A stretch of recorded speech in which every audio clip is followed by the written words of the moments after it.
Episode 18.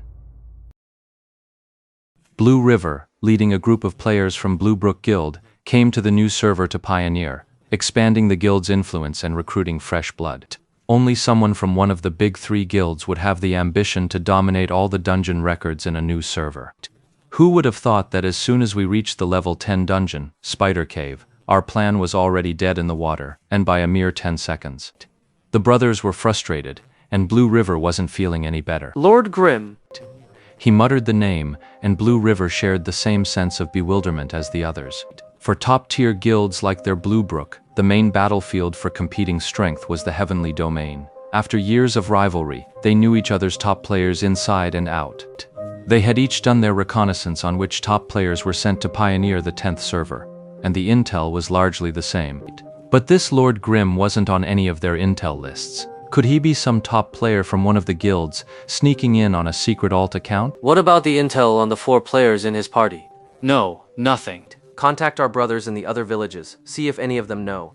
Blue River explained. Since newbie villages were randomly assigned, the members of their Blue Brook Guild who had come over weren't conveniently all together. Everyone was developing locally, leveling up on their own, while scouting for promising newcomers.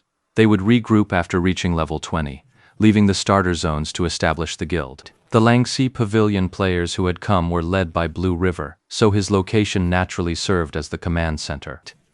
Truth is, no major guild could possibly have members in every single starter village. The system's random assignment makes that impossible to guarantee. But just as Blue River and his team charged back into the Spider Cave to grind levels, the intel they'd been gathering finally started to come back. But this new intel didn't clarify anything about the team, it just left them even more confused. The intel reported that outside the Green Forest dungeon in a certain village, a player named Yue Zhongmian from that 5-man team had spammed the chat, accusing Lord Grimm of deliberately sabotaging the run and stealing the hidden boss. What kind of nonsense is this? The others were equally baffled. First, Lord Grimm pulled a dirty trick, snatching someone else's hidden boss for the first clear. Then, he teamed up with those very people to grab the first clear in Spider Cave.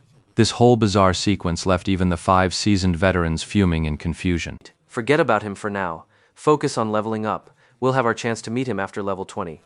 Let's not worry about it for now, Blue River said in a low voice, leading the team forward into the fray. Outside the Spider Cave dungeon in a certain village, Tianchi and the other 3 were still utterly consumed by the thrill of their first clear. Compared to a top player like Blue River, they were leagues behind. So the idea of a first clear was basically just a pipe dream for them. Who would have thought they'd actually pull it off? For a moment they were so thrilled they were at a loss for words. Yet their great hero, Lord Grimm, remained as calm as could be. Lord Grimm said simply, Not bad experience. We owe all this to you, Master. Tianchi and the others surrounded Lord Grimm. After playing Glory for so long, they finally understood what a top-tier expert truly was. A top-tier expert is someone whose mere presence can turn a dungeon that should be avoided by rookies into a walk in the park. Tianchi even felt that following such a master would be worth it, even if it meant leaving his guild behind. While Tianchi and the other 2 were in high spirits, Yue Zhongmian's mood was decidedly gloomy. He watched as his former enemy became a hero in his brother's eyes, and in that last dungeon run, his own petty suspicions had made them all think less of him. If Yue Zhongmian didn't say something now, he'd really lose all face. Gritting his teeth, he leaped in front of Lord Grimm. I admit, your skills are top-notch, but I swear, one day I'll catch up to you. Are you serious? Yes. Yu Zhongmian said, his words dripping with provocation. Keep it up. Yi Shu replied with 2 words of his own, then walked away. Damn. Yue Zhongmian was clawing at the walls inside his head, frantic. Are you looking down on me? You look down on me? Are you mocking me? Isn't that how a true expert is supposed to respond to a challenge? What the hell kind of good luck was that, said like it was nothing? Little you, knock it off. Tianchi hurried over to calm things down. Get lost. You're the little Yue. Hey, let's learn the dungeon. Learn the dungeon. We need to level up fast. The other 2 brothers, Mu Yunshin and Qiansheng Li, gave a quick hello before scurrying off to add Lord Grimm as a friend. Damn, you didn't invite me to add you as a friend. Tianchi immediately rushed over as well. Yu Zhongmian gritted his teeth, but then, to his surprise, he received a friend request from Lord Grimm. Rejected. Yu Zhongmian refused without a second thought. If he applies again, That's what Yue Zhongmian thought. But that if never came to pass, Lord Grimm had already entered the dungeon. Tian Qi and the other two followed in after him, leaving Yue Zhongmian stranded outside. It was a good while later before he got a message from Tian Qi asking where he was. Yue Zhongmian was utterly exasperated. He finally entered the dungeon himself only to find, damn it, the four of them hadn't waited for him at all. They'd already cleared a whole section before they finally noticed Yue Zhongmian was missing. Yu Zhongmian considered retreating again, but then Tianqi's message arrived. The brotherly concern was something he genuinely appreciated. But then he thought he couldn't let that one guy sour things for the rest of the brothers. In the end, he hurried to catch up. Tianqi was quite the diplomat. He'd keenly picked up on Yue Zhongmian's foul mood and sent a private message to smooth things over. It worked, and Yue Zhongmian's spirits lifted a bit. The dungeon run went smoothly once more. They cleared it in one go, exited, and without a word jumped straight into a third attempt. But the moment they entered, a system prompt flashed. You have strayed into the Spider Lord's lair. A hidden boss. Tianqi gasped, then looked toward Lord Grimm. Without this expert, they wouldn't dare touch the Spider Cave's hidden boss under the current conditions. The system is considerate of this. The hidden boss doesn't block the player's required path through the dungeon.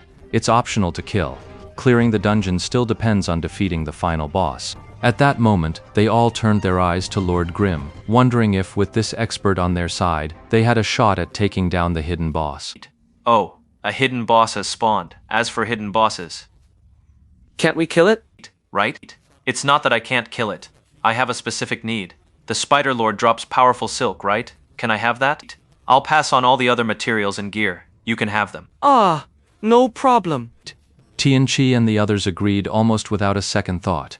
In their eyes, this expert's value now outweighed the pricey materials a hidden boss might drop. They'd been racking their brains for a way to win his favor, and here he was actually needing something from them. Perfect. At this point, Tianqi and the others wouldn't hesitate much even if he asked for all the materials, not just the strong spider silk. And Tianqi, being the type to go all in once he decided to test something, turned and said, Little you. Let's give the party leader role to Brother Expert. call me that again, and I'll kill you. Yue Zhongmian was seething inside. Ha! It's really cute, you know? Why wouldn't you like it? Tianqi finished with a laugh, but didn't push the joke too far, continuing without pause. Ah, All right. If you don't want me to call you that, I won't. Let the captain role go to Brother Expert.